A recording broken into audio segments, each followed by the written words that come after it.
కరుణాకర్ గారితో ఒక మాట చెప్పాలి. ఏంటంటే, మనం క్రిస్టియానిటీకి ఎగెనిస్టా, ఇస్లాంకి ఎగెనిస్టా, లేదా క్రిస్టియన్ నేను, ముస్లిం నేను అని పేరు చెప్పి దానికి వ్యతిరేకంగా తదితరమైన వ్యక్తులని హింసించే వ్యక్తులకి మనం వ్యతిరేకమా?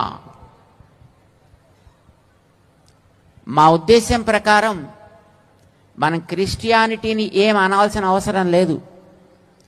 తన మతాన్ని తను పాటించుకుంటూ తన ధర్మాన్ని తను ఆచరించుకుంటూ ఉన్నంత వరకు ఎవరు ఎవరికి హానికరం కారు.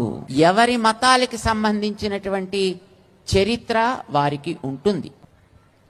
చెప్పు, నీ తల్లిని గురించి చెప్పు, నీ తండ్రిని గురించి చెప్పు. నా తండ్రి the best father, the best mother, చక్కగా చెప్పుకో.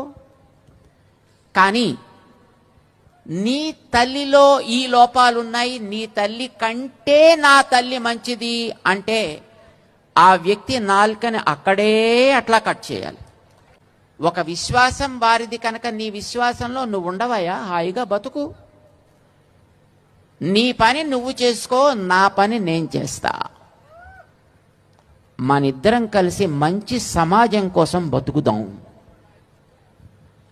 సమాజంలో నువ్వు బ్రతకాలి, నేను బ్రతకాలి, ఇద్దరం కలిసి బ్రతకాలి. ఉండే సమాజం కొంతే. ఆ సమాజంలో ఎదటివాడిని నువ్వు ఆక్షేపించి వాడితోటి దెబ్బలాడుతూ కొట్టుకుంటూ తిట్టుకుంటూ ఆక్షేపించుకుంటూ అవమానించుకుంటూ ఇది తప్పు. కానీ ఇది క్రిస్టియానిటీకి ఎగెనిస్ట్ శంఖారావం కాదు అని మనం అందరికీ తెలియచెప్పడం మన బాధ్యత. చాలామంది క్రిస్టియన్స్ చూసాం. ఎందుకంటే అక్కడక్కడికి వెళ్ళినప్పుడు నిజమైన క్రిస్టియన్ ఎప్పుడు కూడా ఎవరిని ఆక్షేపించడు, ఎవరిని అవమానించడు.